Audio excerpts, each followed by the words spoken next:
Okay guys, we're going to put this decal on this bike. This is a 69 Anniversary long frame, very rare bike in the dragster world. I've added the new decal up here, which I was able to get a reproduction. These ones, very lucky to get the originals for the word Malvern Star.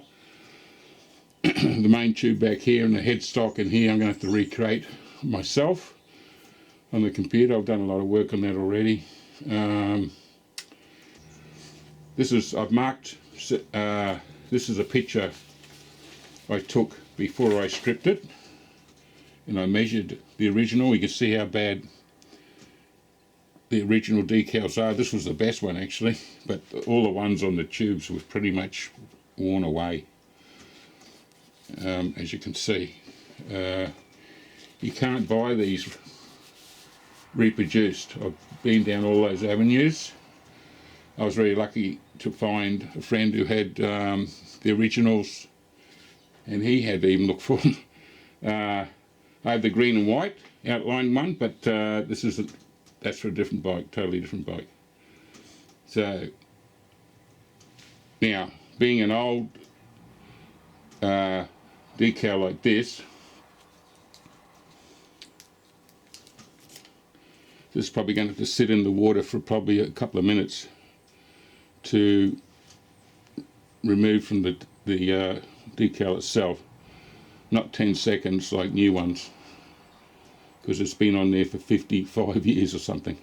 So I put that in the water now. That's what's happening in the bowl.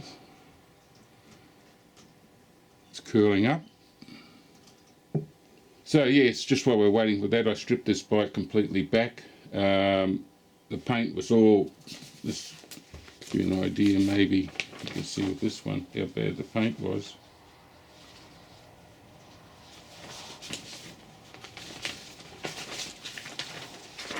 It's not in colour, but you can see all the rust was all the way through.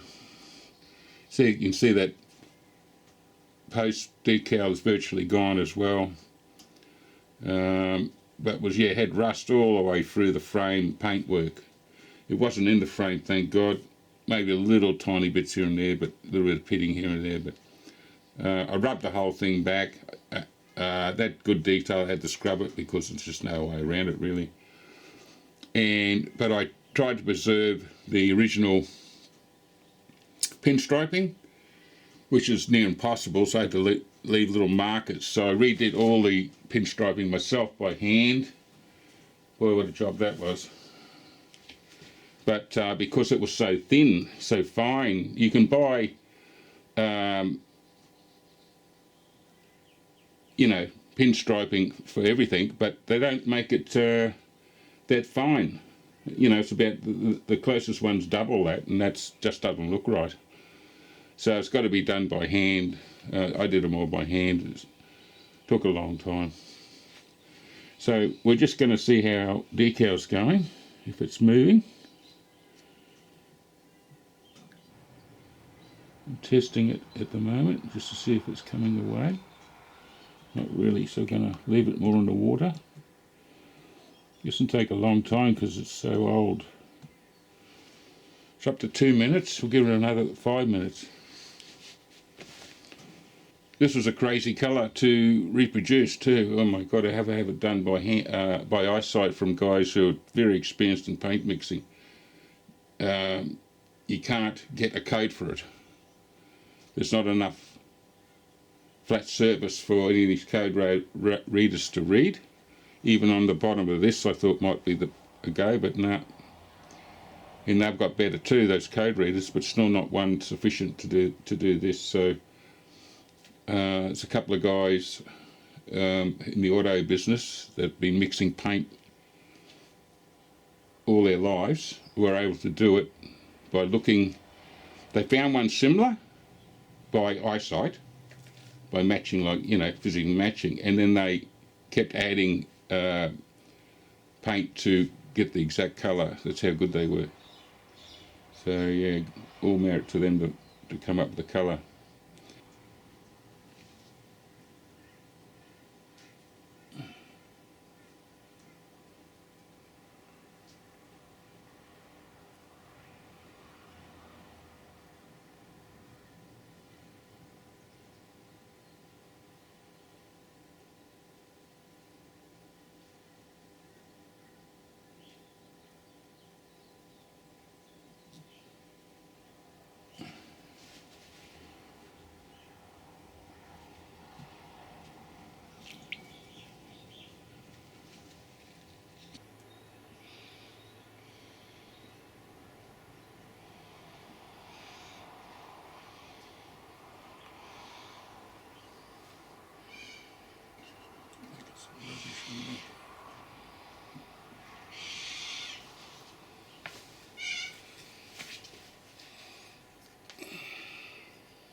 mean, that is, again, just another clear sign that this is a leftist activist who is using... Because of the uniqueness of the decals for this 69 anniversary, which is this blue and white and mustard colour, I can't get repos from anywhere. They don't exist. I've tried all avenues. The repo guys asked one, could he create something? He said no, because he'd have to change all of his whole settings for what he does at the moment. So I've been doing graphic design as part of my job for 25 years. I thought, well, I'll create my own. So that's what I'm doing. As you can see, I've replicated the headstock to the original colours, and there's the flaming star and the blue, white and mustard, and obviously in between it'll be clear and you'll see the frame colour in between. And I've had to recreate even the Malvern Star one because I thought I had it and I can't find it anywhere, so I'm making one of them too. I've asked someone to look for one at the moment, but I don't know whether you'll find it. Anyway, yeah, that's a way around it. You possibly can recreate your own. Most of them are, have uniform decals, but this particular model, if there's another one, let me know. But I never seen one with blue, the blue in the yellow and mustard sort of decals. The flaming stars just white. That's from the original picture on the frame as well. So it'll look good. That's for sure, very unique. Anyway, that's what I've had to do to recreate the decals for the 69 anniversary. Redoing the headstock decal was the hardest out of all of them because I had to downsize the star to suit the original using other prototypes. They're way too big. Then I extend the flaming area of the star to a bigger height and all that type of thing. Many trials, but we've got it right now. So yeah, it was the hardest decal to redevelop to a new one out of all of the decals on the bike. But anyway, it's done now, and I've got to reproduce them on the printer, which is the next thing to do. The decal paper you can get for this, so the slide, wet slide, boy, there's a lot of routine for that. I tried one and boy was it a shocking result. Didn't even get to go on the bike. You really got to wait for this paint to dry. They suggest you actually spray it with a clear paint as well and let that dry. So you're looking at, God, 4 days. Or use a blow dryer to dry it quicker. So I'd rather just let it dry naturally, which it does state you can let it dry, but you're looking at probably 4 days before you can actually try and transfer these decals onto the bike.